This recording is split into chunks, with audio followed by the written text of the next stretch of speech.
17 сентября 2032 года группа исследователей, погружающаяся в Марианскую впадину, зафиксировала резкий всплеск энергии на глубине более 11 тысяч метров. Датчики подводного аппарата зарегистрировали непонятные сигналы, которые через несколько минут внезапно прервались. На экране появился силуэт, который не напоминал ни одно известное на Земле существо. Этот объект оказался представителем подводной цивилизации, существующей на протяжении тысячелетий. После краткой встречи с этим существом команда приняла решение продолжить исследование, чтобы раскрыть тайны скрытого мира. Подводный аппарат погрузился еще глубже и вскоре обнаружил обширные подводные города, построенные из неизвестного материала. Стены этих конструкций светились мягким светом, а улицы заполнили существа 3-метрового роста с гладкой кожей, напоминающей текстуру рыбы. Эти существа, именуемые Ноланами, обладали способностью общаться без слов, передавая мысли и чувства друг другу. После первого контакта Ноланы начали обмениваться информацией с исследователями. Они объяснили, что обитают в подводном мире, который охватывает значительные участки океанского дна и существует в гармонии с природой, используя уникальные технологии для обработки ресурсов океана без ущерба для экосистемы. Однако вскоре стало ясно, что глубоководные погружения для людей крайне опасны. Ноланы предупредили о существовании агрессивных существ, защищающих свои территории, и мощных подводных течений, способных унести даже самые современные аппараты. Команда ученых осознала, что необходимо соблюдать осторожность и уважать границы, установленные Ноланами.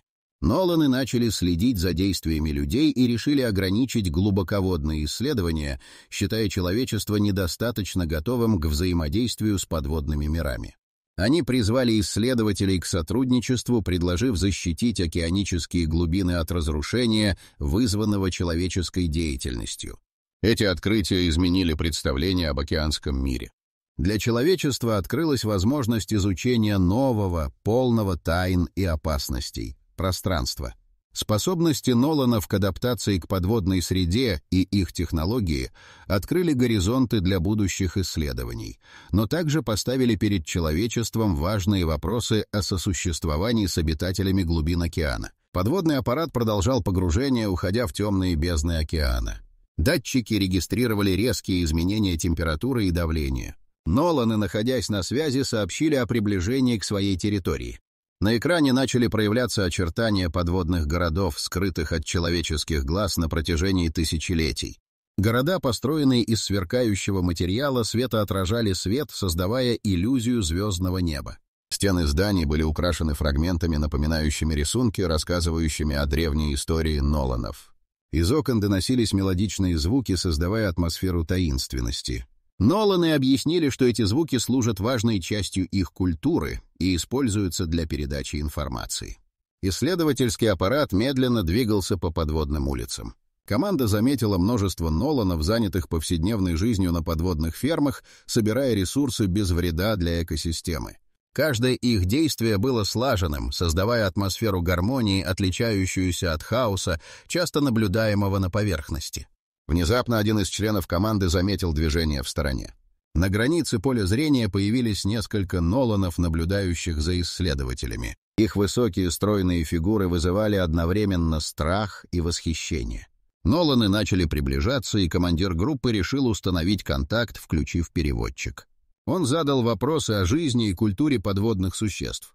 Ноланы сообщили, что их поселения простираются на сотни миль, скрытые от человеческих глаз. Они охраняют свои территории, чтобы предотвратить разрушение, вызванное деятельностью людей. Ноланы были готовы делиться знаниями, но только с теми, кто уважает их границы. Команда была впечатлена технологиями Ноланов, которые позволяли экосознательно обрабатывать ресурсы океана. Они показали устройства, использующие звуковые волны для навигации и общения с другими обитателями глубин. Каждое новое открытие порождало дополнительные вопросы. Ноланы рассказали о своих традициях и верованиях, связанных с океаном, которые они почитают как священное место. Они считали, что его необходимо защищать от разрушительных действий людей. Исследователи осознали, что их работа открывает новый мир, но также ставит перед ними моральные дилеммы о том, как совмещать интересы человечества и безопасность подводного мира. Настроение команды резко изменилось, когда один из Ноланов, имя которого перевели как Займир, поднял тревогу. Он сообщил о признаках агрессивных существ в окрестностях их поселения. Эти создания, по словам Ноланов, угрожали не только им, но и исследователям. Займир призвал команду покинуть это место, чтобы избежать столкновения. Обострившаяся ситуация заставила команду задуматься о выборе: продолжить исследование или покинуть подводный мир, соблюдая предостережения Ноланов. Команда исследователей, замерев от тревоги, обдумывала слова Займира. Внезапно из темноты появились странные существа, быстро приближающиеся к ним. Ну что, друзья, хотите узнать, как Ноланы приготовили бы вам подводный ужин? Если вам нравится наше увлекательное исследование глубин, подпишитесь на канал и поддержите проект через донат, ссылочка в описании или QR-код на экране. Давайте вместе откроем еще больше тайн океана. Они были похожи на огромные рыбы, но их тело искрилось, как будто состояло из множества стеклянных осколков. Ноланы, ощутив угрозу, начали быстро отступать, указывая исследователям следовать за ними. Подводный аппарат развернулся, и команда с трудом успела заблокировать доступ к своему оборудованию, чтобы не привлекать внимание хищников. Ноланы, ведя их по узким улочкам, объяснили, что эти существа являются защитниками подводных территорий, охраняющими свои пастбища от любых незваных гостей. Их агрессивность исходила от страха за свою среду обитания. Исследователи оказались в подводном городе, который был окружен защитными барьерами из специального материала, который Ноланы использовали для создания безопасной зоны. Ноланы объяснили, что в процессе эволюции они адаптировались к жизни в воде, развив возможности для быстрого передвижения и общения, используя биолюминесцентные знаки и звуковые волны. Эта адаптация позволила им не только выжить, но и создать процветающую цивилизацию. Внезапно один из Ноланов, казалось, потерял сознание, упав на пол.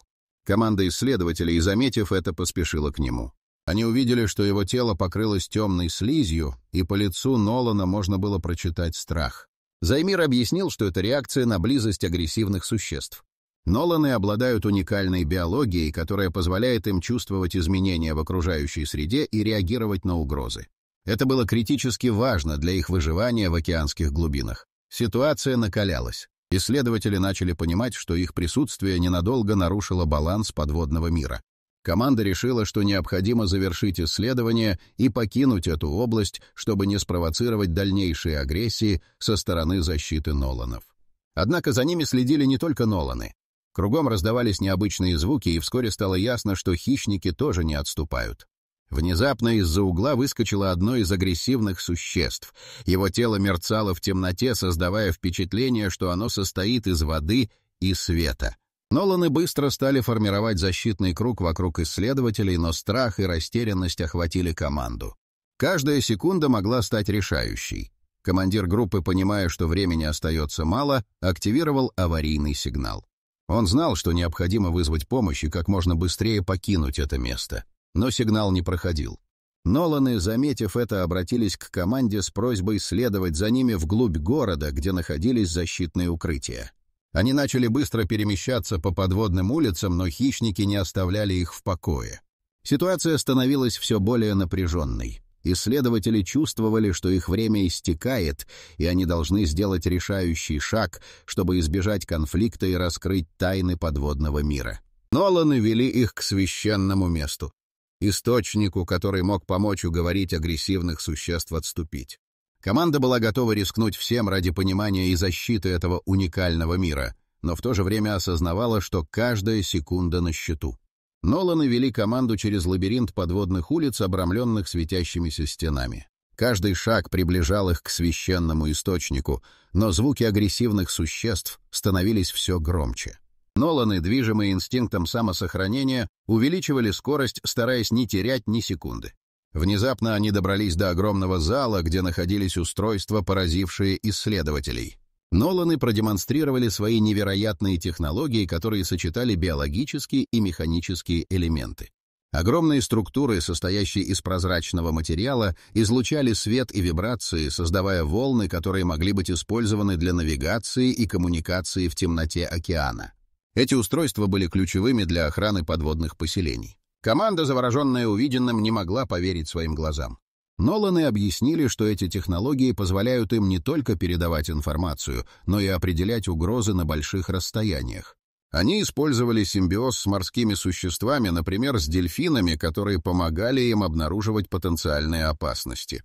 Исследователи задали вопросы о том, как именно они разработали такие технологии и как они влияют на экосистему.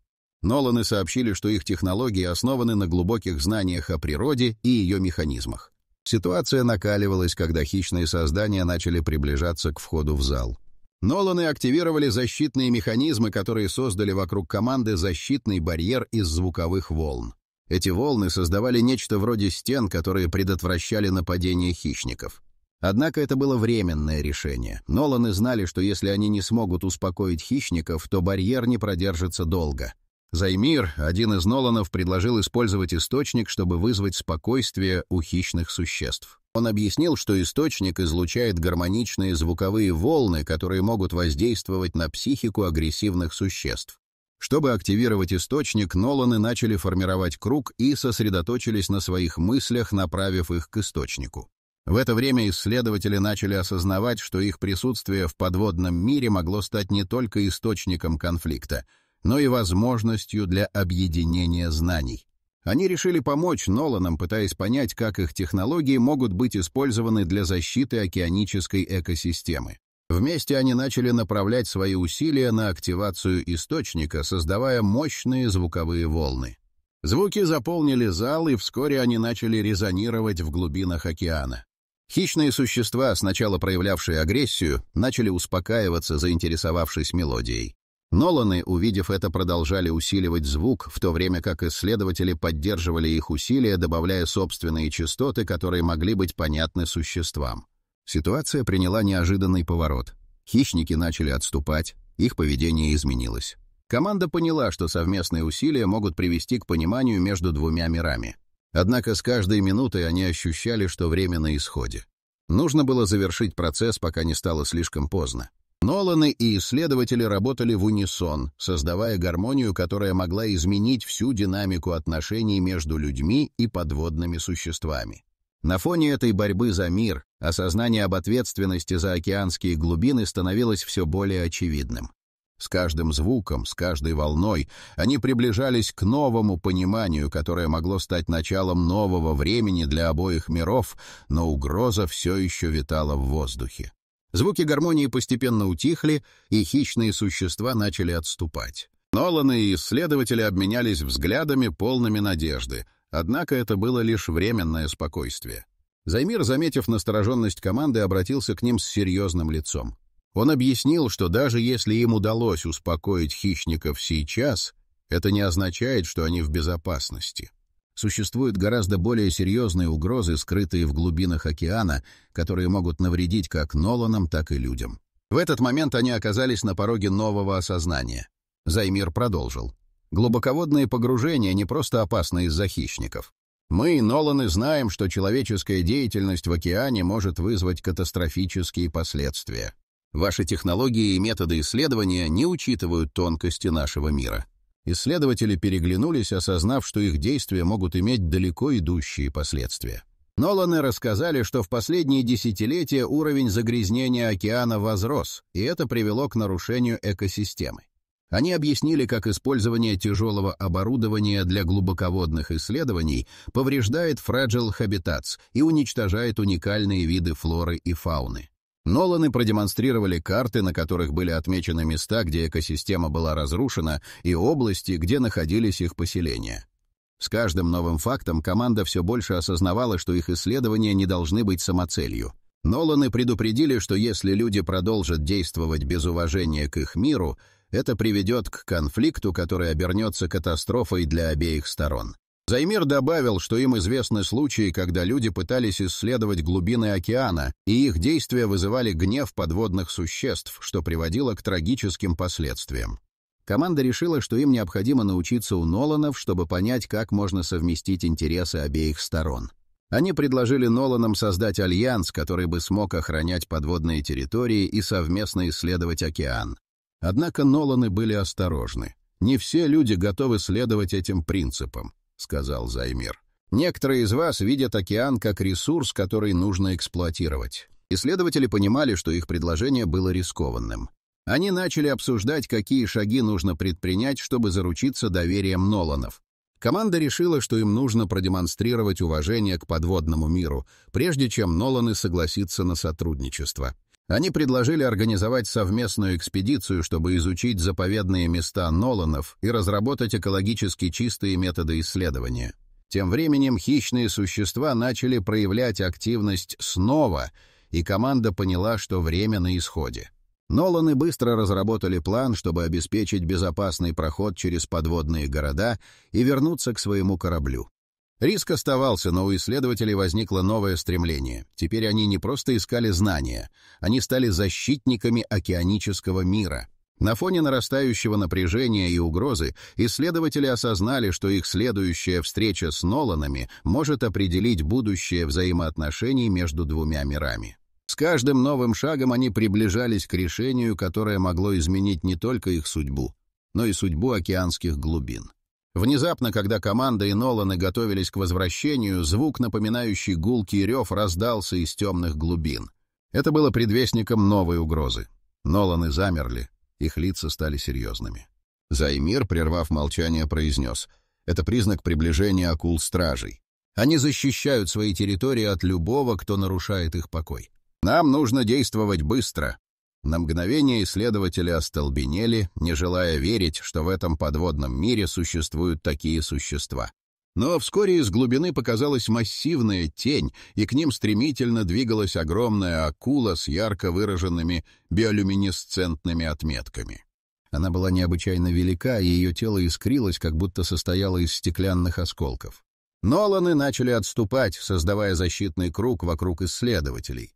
Команда почувствовала, как адреналин зашкалил. Ноланы начали использовать свои звуковые устройства, чтобы создать защитные волны. Звуки, которые они издавали, напоминали песню, но были полны силы, способной отвлечь внимание акулы. Исследователи понимали, что у них есть лишь несколько минут, чтобы избежать конфликта. Но акула не собиралась отступать. Она приближалась все ближе, и в какой-то момент команда заметила, что за ней следовали еще несколько таких же огромных существ. Ноланы, увидев это, начали паниковать. Займир закричал: «Мы должны уйти немедленно! Атака неизбежна!» Исследователи начали двигаться к выходу, но хищники быстро окружили их. Напряжение нарастало. В этот момент один из членов команды, наблюдая за действиями Ноланов, заметил, что они начали использовать свою технологию для создания щита из звуковых волн. Этот щит мог бы временно задержать акул и дать им возможность выбраться. Не теряя времени, исследователи подключились к Ноланам и начали создавать совместный звуковой сигнал, усиливая защиту. Успех этого совместного усилия зависел от их способности работать вместе. Каждый из них сосредоточился на ритме и гармонии, позволяя звуковым волнам формировать защитный барьер. Атака акул была неминуемой. Они начали бросаться на защитный щит, создавая огромные волны и всплески. Но звуковые волны, исходящие от Ноланов и исследователей, начали отражать атаки хищников. В это время Займир крикнул: «Мы можем использовать это время, чтобы отвлечь их и прокладывать путь к выходу». Исследователи и Ноланы начали перемещаться, используя защитные волны, чтобы освободить себе путь. Они совместно справлялись с угрозами, проходя сквозь бушующее море хищников. Тем не менее, Ноланы знали, что они не могут полагаться только на звуковые волны. Им нужно было найти способ успокоить акул-стражей. Когда команда достигла открытого пространства, Займир остановился и предложил использовать источник, к которому они собирались добраться. Он был священным местом, его звуковые волны могли успокоить даже самых агрессивных существ. Команда согласилась, и, не теряя ни секунды, они направились к центру источника. Однако путь к источнику лежал через место, где акулы-стражи продолжали атаковать. Напряжение достигло своего предела, и команда осознавала, что эта последняя попытка может стать решающей как для их выживания, так и для будущего отношений с Ноланами и обитателями глубин океана. Команда продолжала прокладывать путь через бушующее море хищников, стремясь достичь священного источника. Займир вел их каждый шаг, приближая к разгадке тайны, которая могла изменить их судьбы.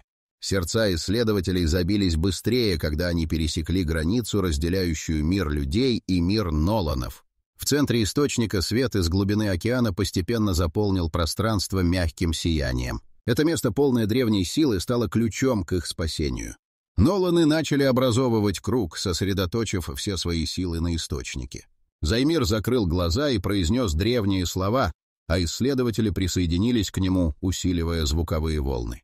Вдруг источник загремел, излучая мощные звуки, наполняя округу энергией. Агрессивные существа замерли, остановив свои действия. В этот момент из глубины океана поднялись образы, видение первых контактов Ноланов с людьми. Команда увидела, как их предки в далекие времена встретились на поверхности. Люди, желая наладить контакт, нарушили баланс океанической экосистемы. Воспоминания показывали, как недопонимание привело к конфликтам, которые длились столетиями. Займир продолжал произносить священные слова, и видения становились все ярче. Они демонстрировали, как действия людей разрушали подводные поселения и губили виды. Ноланы, защищая свои территории, формировали неприязнь к людям.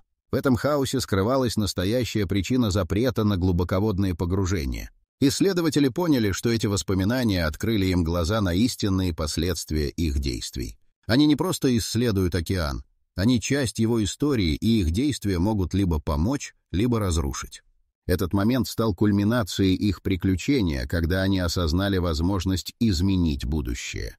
Силы океанского источника начали действовать. Вода вокруг поднялась, создавая мощные волны, отражающие звуки, излучаемые Ноланами. Хищные существа начали успокаиваться, их агрессия утихала, и они замедляли движение, словно поддаваясь власти источника. Напряжение достигло пика, когда Ноланы и исследователи, объединенные общей целью, стали уважать друг друга. Это был шанс на новое начало, возможность восстановить связи между мирами. Звуки источника заполнили пространство, и команде стало ясно, что они могут стать не только исследователями, но и защитниками океанического мира, готовыми к сотрудничеству и уважению. Когда звуки источника достигли своего пика, Ноланы и исследователи ощутили, как вокруг них изменяется атмосфера. Свет, исходящий от источника, стал ярче, и в нем начали проявляться новые образы. На этот раз это были не только воспоминания о первых контактах, но и предостережения о будущем. Займир, сосредоточившись на источнике, вдруг открыл глаза и произнес: «Теперь вы видите, что существует не только наш мир, но и те угрозы, которые могут возникнуть, если человечество продолжит действовать без уважения к океану». Его голос звучал решительно, и исследователи почувствовали всю важность его слов. Видения начали проецировать сцены из будущего. Исследователи увидели, как подводные экосистемы быстро разрушаются из-за загрязнения, чрезмерного рыболовства и разрушительных технологий. Огромные участки океанского дна лишались жизни, и агрессивные существа, которые когда-то были защитниками своих территорий, превращались в угрозу для человечества. Среди этих образов мелькали сцены, где подводные существа, когда-то мирные, начали атаковать корабли и исследовательские аппараты. Ноланы объяснили, что это результат продолжительных конфликтов и того, что люди не сохраняют баланс в природе.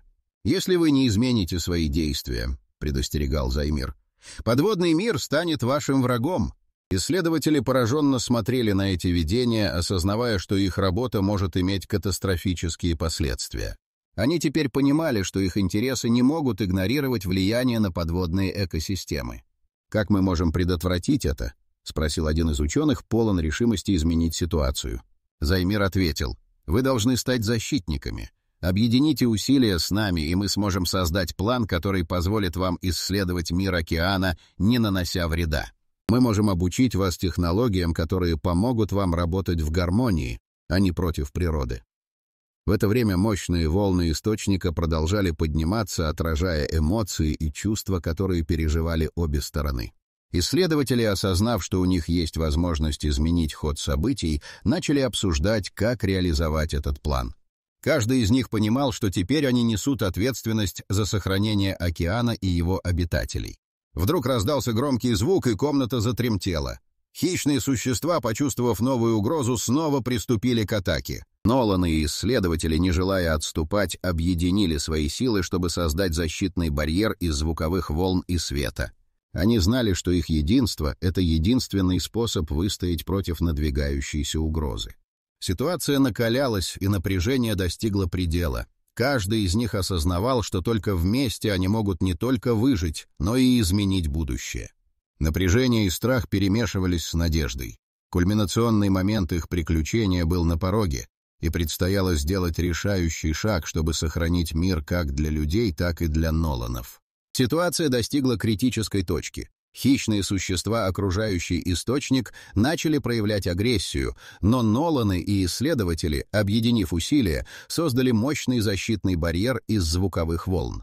Займир, осознавая, что времени не осталось, поднял руки и закричал: «Мы должны показать им, что мы не враги!» Он сосредоточил свою энергию на источнике, усиливая свет и звуки. Команда исследователей повторила его действия, внося свою лепту в создание мощного энергетического потока. Напряжение постепенно уменьшалось, и хищные существа начали осознавать, что эта энергия не несет угрозы, а наоборот является призывом к миру. Когда барьер звуковых волн достиг максимальной мощности, хищники замерли на месте. Воцарилась тишина, полное ожидание. Ноланы и исследователи, объединив силы, сделали шаг вперед, демонстрируя готовность к сотрудничеству. Одно из хищных существ, казавшееся наиболее агрессивным, сделало шаг назад, будто решая, что больше не хочет бороться. Займир воспользовался моментом. «Мы здесь, чтобы научиться и понять. Мы не собираемся разрушать ваши дома или нарушать ваш покой. Вместе мы можем создать новый путь, где и люди, и Ноланы смогут сосуществовать». Его уверенный голос пронзил тишину, и исследователи почувствовали, что это не просто слова, а реальная возможность. Хищные существа начали медленно отступать, оставляя пространство для взаимодействия. Были заложены первые шаги к новым отношениям. Исследователи и Ноланы обсудили конкретные меры, которые могли бы помочь в восстановлении баланса в океане и создании совместных программ по исследованию подводного мира. С каждым днем, проведенным под водой, исследователи становились все более осведомленными о необходимости защиты океанических экосистем. Они поняли, что их действия влияют не только на Ноланов, но и на планету в целом. Ноланы обучали людей технологиям, использующим звуковые волны для эффективного общения и защиты своих территорий. Вот так, оказывается, подводная жизнь полна тайн и дружбы. Если вам нравится узнавать о таких необычных встречах, не забудьте подписаться. А если хотите, чтобы наше подводное приключение продолжалось, поддержите нас через донат, ссылка в описании, или просто сканируйте QR-код на экране, ведь без вашей помощи мы не узнаем, что еще скрывает океан. Спустя время отношения между Ноланами и людьми укрепились. Обе стороны начали совместные проекты по восстановлению разрушенных экосистем. Исследователи приняли активное участие в охране океанов, используя полученные знания для поиска экологически безопасных методов работы. Каждый из них осознал, что теперь они не просто исследователи, а защитники океанического мира. Этот новый союз стал символом надежды. История первых контактов, полная конфликтов и недоразумений, превратилась в историю единства. Океан, когда-то разделяющий два мира, стал местом, где эти миры смогли встретиться и найти общий язык. Этот язык, основанный на уважении и понимании, стал основой для нового будущего.